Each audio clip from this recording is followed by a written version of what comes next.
Wyoming's best adventure starts in Wind River Country, located in western Wyoming, just beyond Yellowstone National Park and the Grand Teton Mountains. Wind River Country is the place to go to get away from the crowds, unplug, unwind, and find room to roam. Wyoming's Wind River Country, Yellowstone's unique neighbor. And we have Dan Starks with the National Museum of Military Vehicles. Helen, it is great to be here, another gem of Fremont County. Definitely. We are in Dubois, Wyoming. This is an incredible museum that opened a few years ago that every time I come in here, I learn something new. I see something new. I think that you could come here every day for a year and there would still be hidden things that are there to discover. We keep sneaking in new things. So when you see something new, it might be, we just inserted a brand new component to the museum. It's a life-size replica of the first atomic bomb that was dropped 80 years ago, almost today, 80 years ago, August 6th. And it's a little boy. And so we have new things all the time. You just heard from the man himself, Mr. Dan Starks, who founded the National Museum of Military Vehicles. Dan, it's so great to have you on the podcast. What drew you to the area of Fremont County here in Wyoming to bring some of the biggest and baddest military vehicles around? The order of events wasn't quite that. What drew me here was the Rocky Mountains and privacy and getting away from it all and healing my soul. And so I came out here, my wife and I came out here for retirement. We had no plans to do a museum. Once we already were relocated here, then we decided to create this museum. And at that point, we were not going to move, so the museum had to be where we lived. That's actually how it happened. But this turns out to be a wonderful place for a museum. There's so much patriotism. We have 1 million cars a year driving right past the museum. We're in such a tourist hotspot with Yellowstone National Park, Grand Teton, all of the dude ranches, the snowmobiling, the hunting and fishing, trout fly fishing, horseback riding, everything. So this is really a good place to locate the museum, even though it's not an obvious place. You spoke about things that are new, and as we were driving in, we got to see the construction of the new lodging availability with the museum. Yeah, the Liberty Lodge. And the motivation for it is that we found that as people come to the museum, when we sell tickets, they're good for 2 days.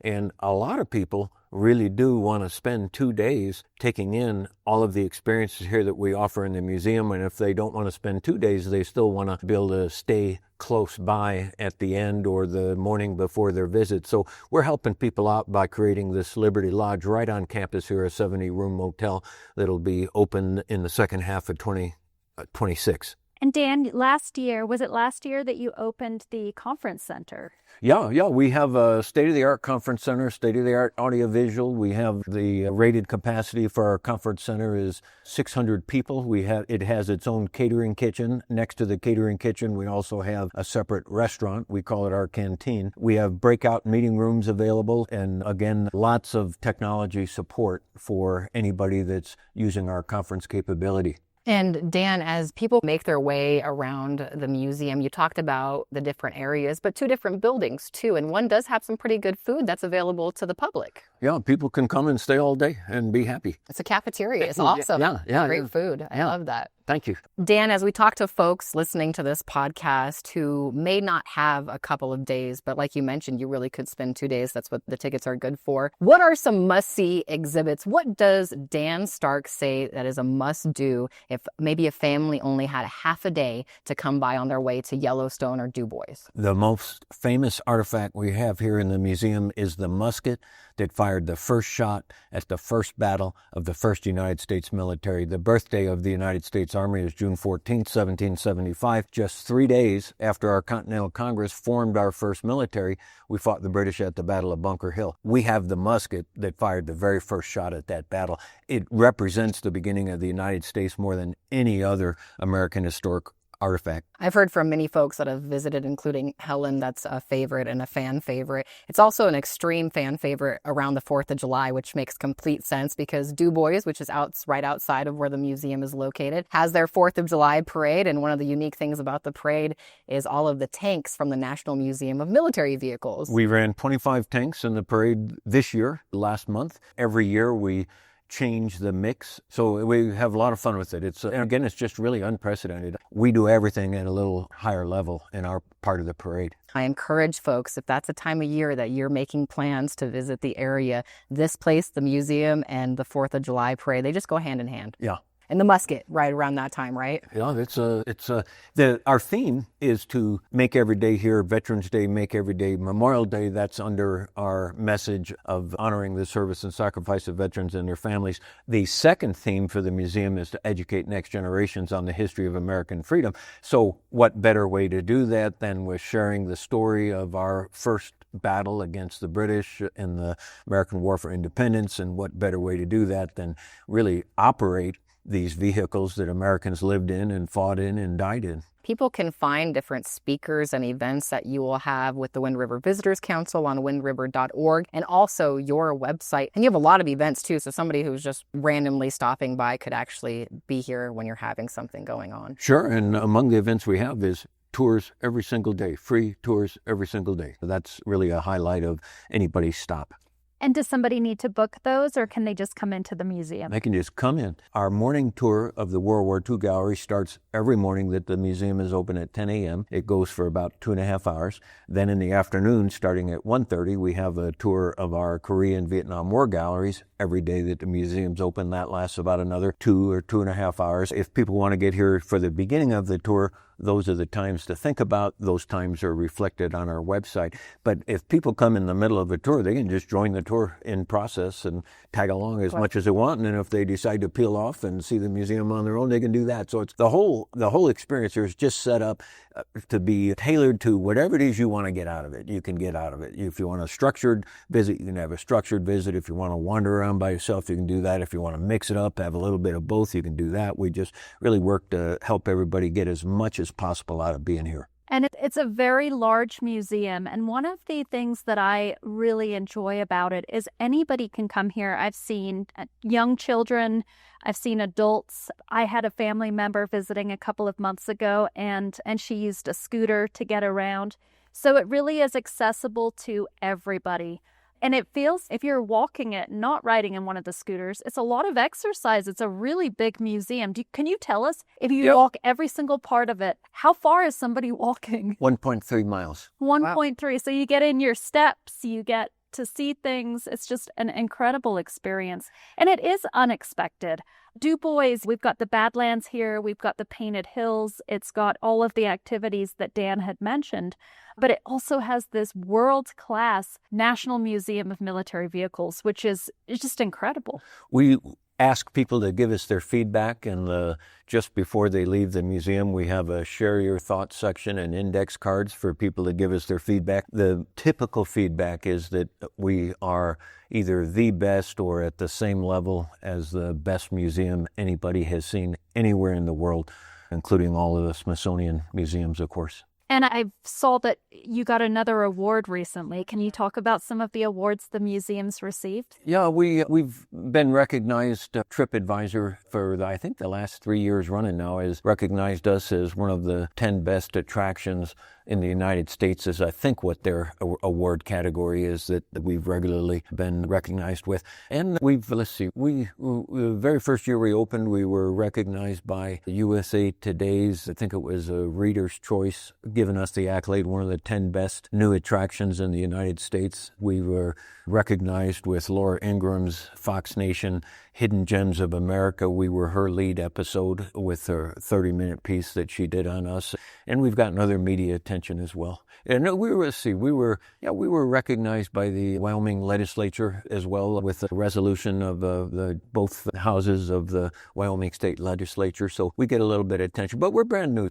Most people don't know about us yet, and we're still a little treasure to be discovered. Our collection, my collection, it consists of 500 vehicles. It's the largest private collection of American military vehicles in the world. So it's cool just by itself. But the thing that people just don't expect at all is the immersive displays that surround our presentation of the vehicles. And I tell people that the museum is a bit of a bait and switch program. We bait people to come in with the opportunity to see tanks up close, for example. But the switch this isn't about the vehicles. It's about honoring the service and sacrifice of our veterans and their families. And it's about educating next generations on the history of American freedom. So we're keeping lessons alive. The lessons that we've learned the hard way through American military history, we're making sure to pass along to next generations to help inform their decision making when it's their turn to take the country forward. And one of the things that's most gratifying to me is, again, on feedback, and you can see it on our Google reviews as well, when a spouse who didn't want to come here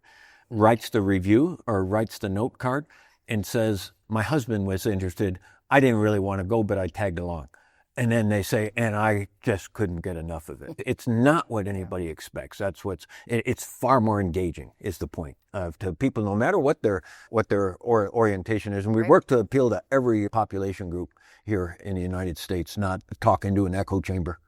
Dan, can we twist your arm to show us an exhibit and maybe a favorite tank or vehicle? It doesn't have to be a tank because there is a difference. Let's go climb in a tank.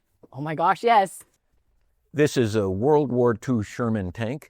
Sure. It is a M4A3 E8 variant of a World War II Sherman tank. Sherman is one term I know, and M4, and that's about it. Yeah. So you can do deeper dives if a person's interested. But so the best way to get up here is to put your right foot on there, right hand on here, okay, and then swing your left foot up to here. Perfect. Oh, you know what? I might even have it. I wonder if we got a ladder underneath here. Or we can do it. We got this, Dan. But if you can slide down the side here and climb up there and climb on top of the turret and climb inside any one of the 4 hatches. Oh, wow. This is amazing. And Helen is climbing in the driver's hatch. Now, the more fun hatch would be the next one, because that's where the gunner and the commander sit.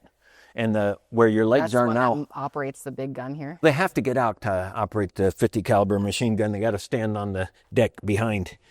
But this is the loader's hatch. Loader selects the round that the commander tells him to put it in the gun while the gunner is lining up the sights. So you got to slide. They had the beep. Wow. Slide right in and. Yeah. There's nothing easy about any of it. No. And it's usually easier getting in than getting out. Helen, first time I got in there, I got claustrophobic. And I was just wondering, Matt, is because this closes, right? Yeah, it closes, and then all you can see is out. They call it a periscope, but it's just a little rectangular slit there. That's all you can see. Oh. No peripheral vision. Okay. And then when you fire the gun, the inside fills up with smoke, and you can't breathe. You can't move, you can't see, you can't hear, you can't breathe. Dan, can we give a quick shout out to the person who works on these machines to keep them going? We have 8 of them. Because that's amazing to me. Yeah, I have my own restoration shop with 8 people working in there full time, keeping restoring vehicles that haven't been restored and maintaining vehicles that already have been restored. Have our own machine shop, our own welding shop, a 20-ton overhead crane, a tank-sized blast booth, tank-sized paint booth, and people really get a kick out of just getting behind the scenes to see how we work on all these things. It's amazing to see it up close. I'm glad that you do allow opportunities once in a while. Yeah, it makes a difference. It's special. Yeah, and the 4th of July parade, another going on. Well, and we let people climb in our tanks before the parade, so we have all the vehicles out, getting ready and training the drivers and things like that, and so we make that an open house. Everybody's welcome to come by and climb on any one of those vehicles for the 4 hours before the parade starts. I'm going to get out of this Sherman M4 A3 E8. But we're hoping also to build of my 500 vehicles, only 229 of them are in exhibits in the museum. The rest of them don't have a home. Now, some of them are waiting to be restored. Some are parade vehicles, just drivers. But I've got a lot of vehicles that would be appropriate in a Cold War gallery, vehicles that would be appropriate in Gulf War galleries, Global War on Terror gallery. And so I'm hoping to build another building over there about this same size so that we can continue our storytelling. It is absolutely incredible. And it's also, in the winter, it's a great place for snowmobiling. Great snowmobiling, very close by. I think we have 2 million miles or so, or 2 million acres of national forest, something like that. I may have the number wrong, but it's just far more than anybody could ever visit, full of snowmobile trails as well as by-side trails trails and horseback riding trails. Yep. Cross-country skiing. This area really does have it all. And with the military museum, we've got so much to do here for anybody. And Dubois itself alone, like you could just spend a day hanging out around Dubois too. A lot to do. We've done eco tours. The bowling alley in town just won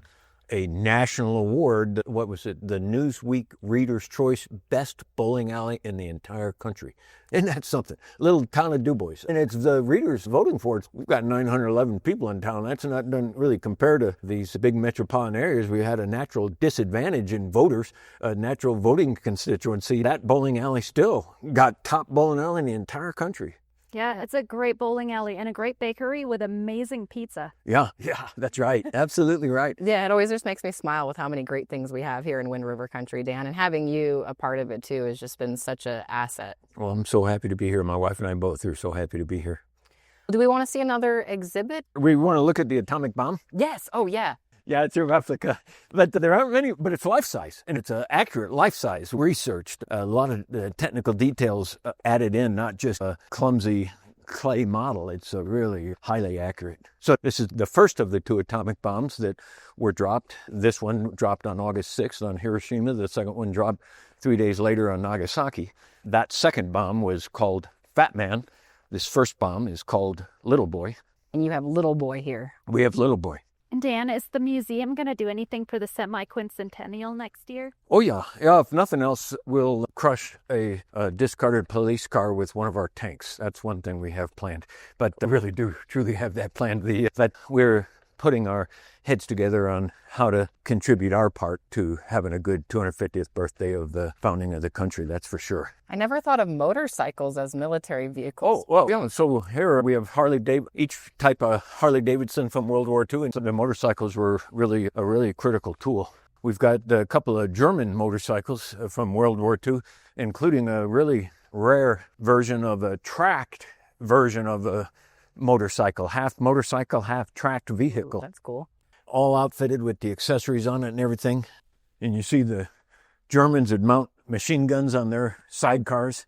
Your graphics and everything, your visuals on the walls too are top-notch. It's a subtle design point, but the World War II gallery is a different level of immersion than the Korean War gallery, including computer interaction and animation and audio here. And then the Vietnam War ramps up again on the level of immersion. And the idea is people are seeing far more than they expected to see in the World War II gallery. But if it's same old, we're going to lose them. So I told people, now they think they know what the level of presentation of the museum. So we got to surprise them again. And then we got to surprise them again. The Vietnam War part of the museum is especially compelling in my mind because we have the opportunity to have so many Vietnam veterans come and be in the museum. And I've had trauma specialists.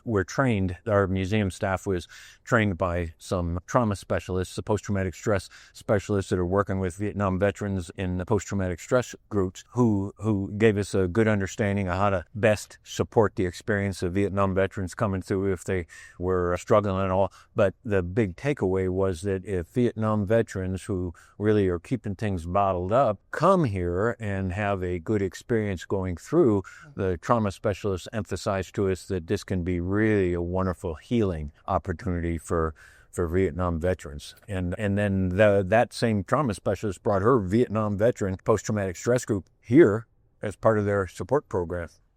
You'll get a kick out of our oral history station because on the audio side, that was part of the design was how do we have oral histories? We got this background audio.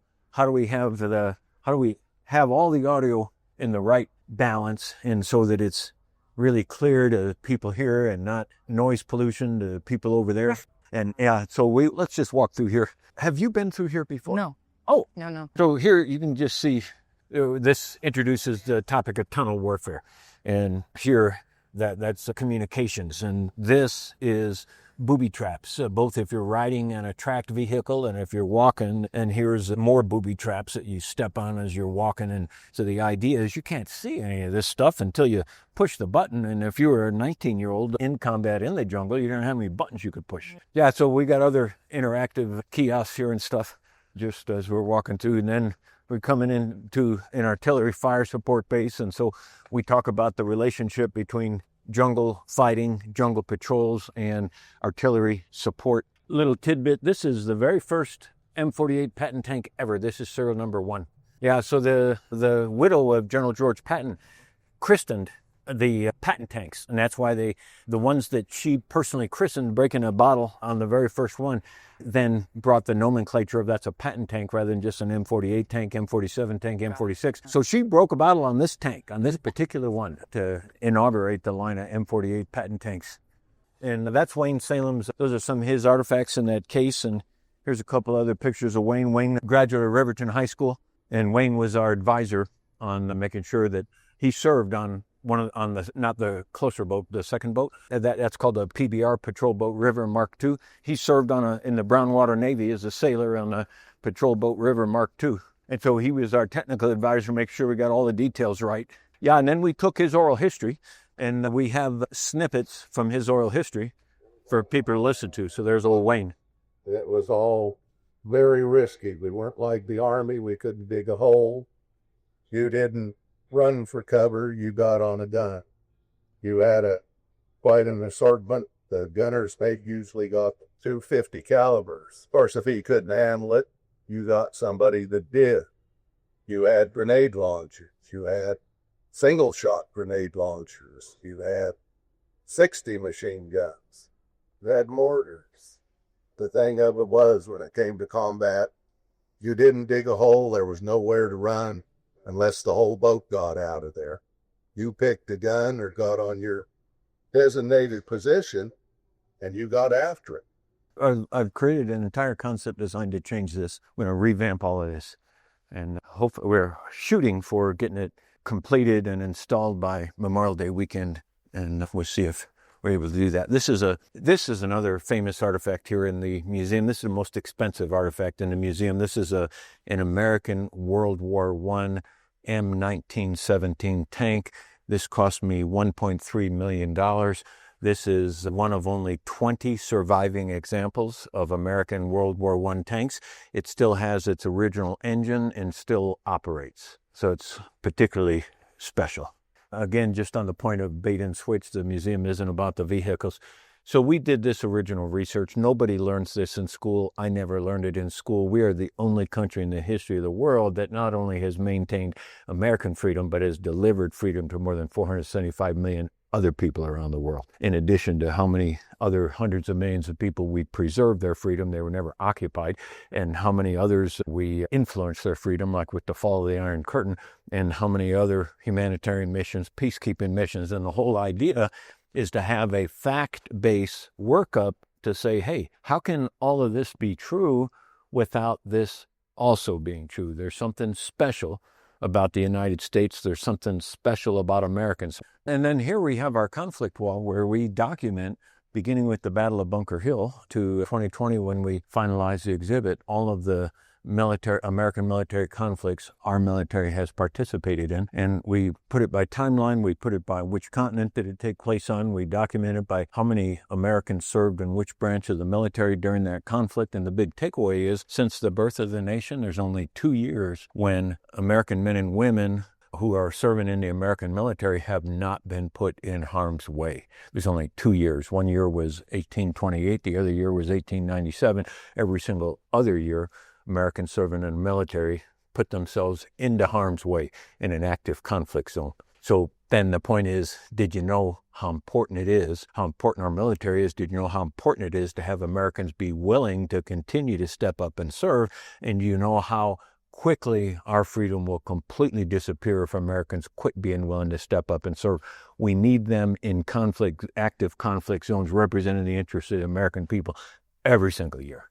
My goal is to share this with as many people as possible, just to have a constructive influence on helping Americans just know what's most important to American freedom, and have Americans be able to celebrate and focus on what they have in common rather than focus on differences that they have. So that's all part of what we're going for here with the experience we present in the museum. when people come to visit, if they go through the museum on their own, they can take in an awful lot of detail, but it's not the same as getting a tour. On a tour, we provide additional information that you can't read for yourselves to really put everything into context. People are only going to read so much, so you have to be so selective on how many words you're going to put and all that kind of thing. But a tour, it's a totally different experience.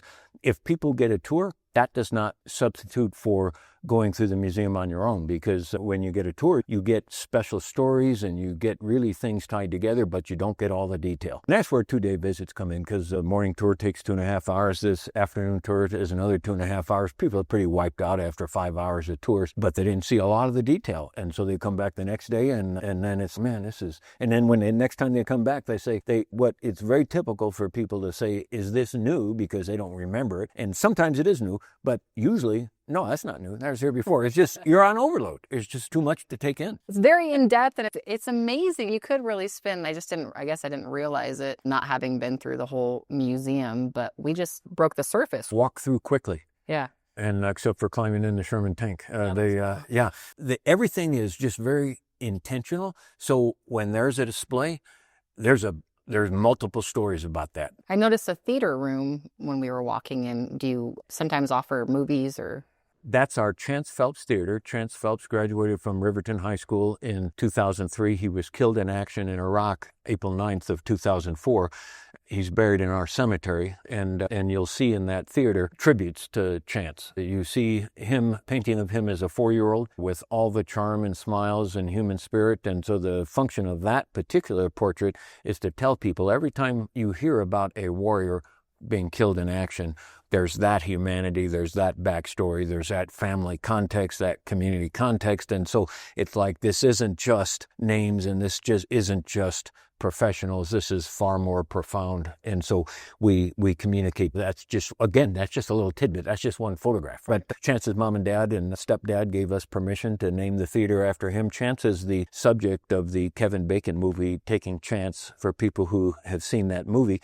That's about Kevin Bacon as a Marine colonel escorting the remains of Chance Phelps to Dubois to be buried in our cemetery where he is today. Not only is this a local hero and a local major event and a hole in the community that is felt to this day here 21 years later, but people that have seen Taking Chances, like the Kevin Bacon movie, they have no idea. They don't remember it's Chance Phelps, and they don't remember it's Dubois, and they come to the museum, and then all these dots connect. And then again, it's just all these connections, all these emotional connections, and then drive it home with the image of the humanity of the just exuberant 4-year-old. But what we show in there on a regular basis is an introductory video. We have an 11-minute introduction to the entire museum to get people calibrated. This has been so great. We appreciate your time. I know you are extremely busy, but we encourage folks to make sure that they spend not just some time here, but a lot of time as well. And always check windriver.org. They share a lot of stuff with the National Museum of Military Vehicles. For Helen and myself, Charene, we're inviting you to explore Wind River Country.